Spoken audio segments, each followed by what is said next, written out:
Hola, soy Rosa Isabel Monroy Hernández y esta es una cápsula más de Derecho Agrario.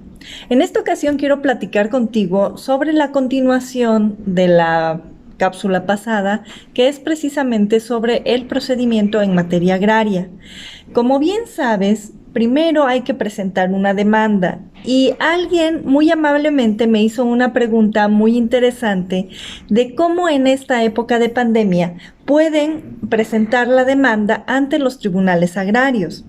Pues bien, depende del tribunal agrario.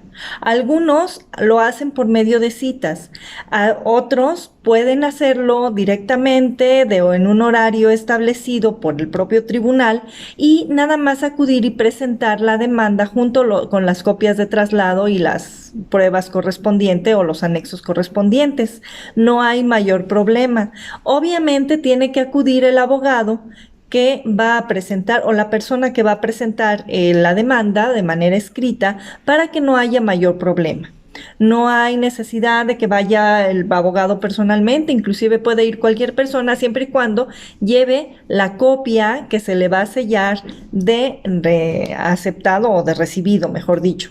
¿Qué más les puedo decir? La demanda obviamente tiene sus características especiales. Y todo esto se los vamos a platicar dentro del curso de procedimiento agrario. ¿Qué es lo que debe llevar una demanda en materia agraria? ¿Cuáles son los requisitos? ¿Qué es lo que debemos ubicar en primer lugar? ¿Cuáles son las prestaciones, el capítulo de hechos, las pruebas? ¿Cómo enumerarlas? ¿Cuándo se dice el capítulo de derecho en la materia agraria? ¿Qué es lo que en dónde se tiene que ajustar o que manifestar el abogado que realice la demanda? ¿En qué se debe de basar? ¿Únicamente en la ley agraria o también en el Código Civil Federal o en el Código Federal de Procedimientos Civiles o incluso, ¿por qué no?, en instrumentos internacionales que ayuden al magistrado o al tribunal a una mejor comprensión del asunto? Todo esto y más lo vamos a ver también en este taller de derecho, perdón, de precisamente de procedimiento en materia agraria. Iniciaríamos pasado mañana, que es día sábado, a las 10 de la mañana. Espero verlos por aquí. Vamos a estar de 10 a 12 del día. Y ahí también vamos a platicar sobre la primera audiencia, en donde precisamente se ratifica por la parte actora, cuando estén, como lo dije la cápsula pasada, cuando estén presentes las partes debidamente asesoradas, y ratifica su escrito inicial de demanda. ¿Pero cómo lo va a ratificar?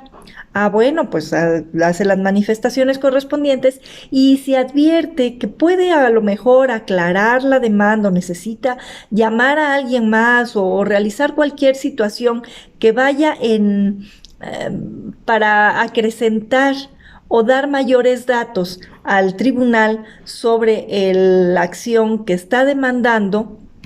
Entonces es en ese momento cuando es el ideal para poder hacerlo. Si la parte demandada considera que puede contestar en ese momento, pues hace sus manifestaciones o incluso debe de llevar ya por escrito el escrito de contestación de demanda, valga la redundancia. Y en ese mismo incluso puede reconvenir, como lo dije en la cápsula pasada, y ya habíamos llegado cuando ya la parte demandada reconviene y entonces se puede, conforme al artículo 182 de la Ley Agraria, se difiere la audiencia a petición de la parte reconvenida o la parte actora, o bien en ese momento, si lo considera para evitar una mayor dilación del procedimiento, dar contestación de manera verbal a la reconvención interpuesta en ese momento por la contraparte.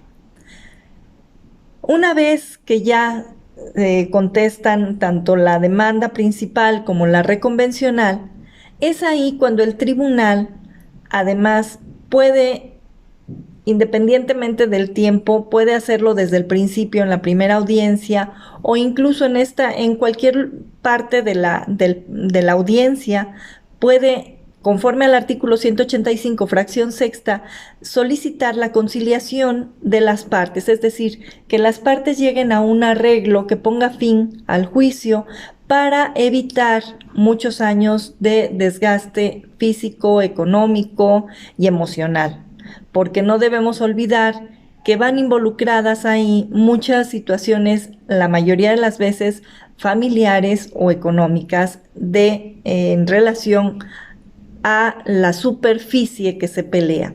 Desafortunadamente, estamos muy inmersos en pelear una superficie, cuando realmente lo que se va a pelear son los derechos de posesión y de usufructo sobre esa superficie. No hay que perderlo nunca de vista.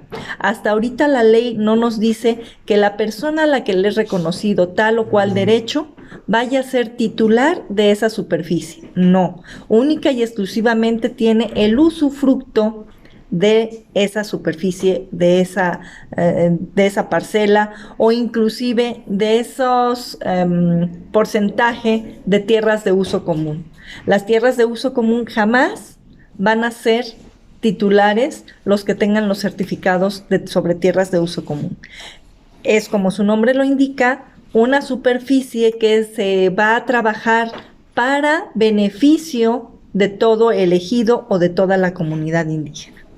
Pero como lo vengo diciendo, todo esto lo vamos a platicar más a fondo, vamos a aclarar también cuáles son las acciones que se pueden presentar y demandar ante los tribunales agrarios. Ojalá pueda contar con tu presencia, con tu atención, y además, adelanto un poco, estamos preparando la licenciada, la maestra Lorena Eligia Becerra Becerril y una servidora, algo que te puede interesar de manera semanal. Y espero que nos acompañes, que estés con nosotros y que tengas muchas preguntas por hacernos. Vamos a tratar de darles la mejor respuesta y el mejor sentido en el caso que se nos plantee. Como siempre les digo, no podemos dar respuesta específica a un caso concreto, sino siempre lo haremos de manera general, sobre todo cuando es en este tipo de plataformas. ¿Por qué? Porque sería muy irresponsable y falto de ética hacerlo de esta forma. Entonces, como siempre, nos ponemos a sus órdenes, seguimos en comunicación y no dejen de estar pendientes de las cápsulas y de los cursos que estamos impartiendo en Asesoría Legal Agraria y en Andrade Becerra y Asociados. Muchas gracias. Estamos con ustedes.